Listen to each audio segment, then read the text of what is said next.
अब अब जो है लास्ट टाइम पे हमारा यही क्वेश्चन चल रहा था, ठीक है, लास्ट लेक्चर में। तो अब जो है a अपॉन बी प्लस सी की वैल्यू पता है आपको 2/3, ठीक है। b अपॉन a प्लस सी की वैल्यू पता है 1/2। तो सेम वही पुराना प्रोसीजर यूज़ करते हुए हम क्या करेंगे भाई, पहले एडिशन किया, ठीक है। 2 + 3 कितना हुआ 5, 5 आ गया, ठीक है। 1 + 2 ऐड किया हमने, ठीक है। न्यूमरेटर डिनोमिनेटर का सम कर दिया, 3 आ गया। अब ये 3 और 5 सेम नहीं है तो इसका एलसीएम लीजिए, ठीक है। क्या आएगा, कुछ भी कॉमन नहीं आ रहा है, इसमें से कुछ भी कॉमन नहीं आ रहा, तो आपस में मल्टीप्लाई कर दीजिए, 15 हो गया। अब ये 15 कैसे बनेगा, इसमें 3 मल्टीप्लाई हो। ये 15 कैसे बनेगा, इसमें 5 मल्टीप्लाई हो, ठीक है। तो यानी कि इसमें 3 मल्टीप्लाई हो, इसमें 5 मल्टीप्लाई हो। तो 3 किस में करना है, हमें इनमें करना है, ठीक है। और 5 किस में करना है, इसमें करना है, ठीक है।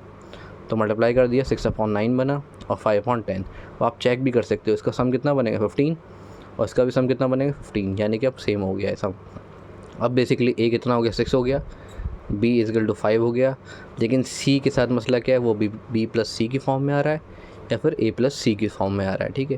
तो कोई एक यूज़ कर लीजिए, ठीक है। a + c यूज़ कर लिया 10, ठीक। a की वैल्यू मैं निकाल चुका हूँ, यहाँ 6 पुट कर दिया, इधर जाएगा तो माइनस हो जाएगा, 6 हो गया, 10 - 6 कितना हो गया 4 हो गया। तो भाई c की वैल्यू मिल गई आपको, तो अब इस रेशियो की फॉर्म में लिख दिए 6:5:4, ठीक है। अब ये पुराने वाले टॉपिक पे हमने एक क्वेश्चन किया था कि a b और b c गिवन है, ठीक है। यहाँ पे मैंने और बढ़ा दिया, अगर आपके पास c और d गिवन हो, ठीक है, c is to d given हो, ठीक है, ये जो है c हो जाएगा।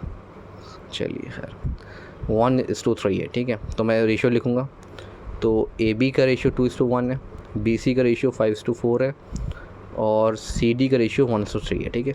तो यहाँ 2 जगह खाली रह जाएगी, यहाँ 1 रह जाएगा, इधर 1 रह जाएगा, ये 2 जगह, तो इनको फिल करना है। 2:1 आया, ये किससे आएगा 1 से आएगा, 1 से आएगा, जो बराबर में है वही आपको लिखना है, ठीक है। ऐसे यहाँ पे जो जगह खाली रहेगी वो किससे होगा, बराबर, यानी 5 है।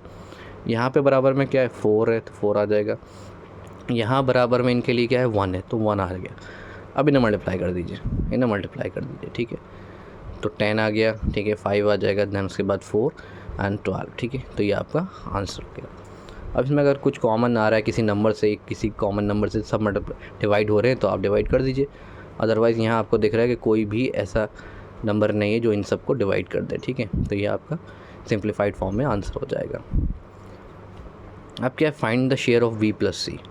अब यहाँ पे शेयर की बात चल रही है, यानी कि आप कुछ पैसों को या किसी नंबर को आप डिवाइड कर रहे हो कुछ लोगों में, ठीक है। रेशियो गिवन है उसका, तो आप बताओ फिर उसके अकॉर्डिंग कि ए का कितना हुआ शेयर उसमें, बी का कितना हुआ। अगर रेशियो में आपको पता है तो एक्चुअल बताओ, ठीक है। तो इसके लिए आपको क्या करना है, आपको ये देखना है कि रेशियो में टोटल कितना है। तो रेशियो में टोटल कितना है, इसको ऐड कर दीजिए, 10 है, ठीक है। एक्चुअल में टोटल कितना है 220।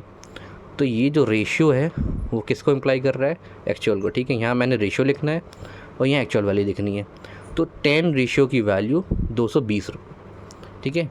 रेशियो में 10 है और एक्चुअल में 220 है।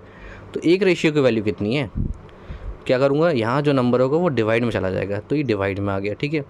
सिंप्लीफाई हो रहा है तो सिंप्लीफाई कर लीजिए, नहीं हो रहा तो अभी डिवाइड की फॉर्म में रखिए। लास्ट में आप नंबर को मल्टीप्लाई करेंगे तो सिंप्लीफाई कर लीजिएगा। जैसे अब यहाँ मुझे क्या चाहिए, b + c की वैल्यू चाहिए, ठीक है।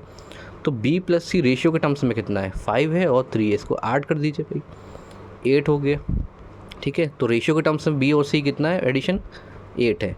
तो अब यहाँ मैं 8 से मल्टीप्लाई कर दूंगा, इसको सिंप्लीफाई करूँगा तो क्या आएगा 176। तो b + c की वैल्यू कितनी हो गई 176, यानी इन दोनों के शेयर का एडिशन कितना होगा 176। अगर वो a और b पूछ रहा है, c पूछ रहा है, तो आप सिंपली क्या कीजिए भाई, 1 रेशियो की वैल्यू निकाल रखी है मैंने। अब मैं शेयर ऑफ a पूछेगा तो 2 से मल्टीप्लाई कर दूंगा भाई, 44 आ गया। शेयर ऑफ b पूछेगा तो 5 से मल्टीप्लाई कर दूंगा, 5 से मल्टीप्लाई कर दिया, ठीक है। लेकिन 1 रेशियो की वैल्यू हमेशा निकालनी है, ठीक है। 1 रेशियो की वैल्यू निकाल रखी थी, अब मैं 3 से मल्टीप्लाई कर रहा हूँ, ठीक है। ये जो वैल्यू थी वो 1 रेशियो की वैल्यू थी, मल्टीप्लाई कर दिया, ये आंसर आ गया, ठीक है, सबके शेयर। अब इसको आप ऐड भी कर सकते हो, ठीक है, b और c को, तो 176 आएगा, देखिए यहाँ से, ठीक है। ऐसे ही अब अगले लेक्चर में हम बाकी क्वेश्चन देखेंगे इसके बेसिस पे।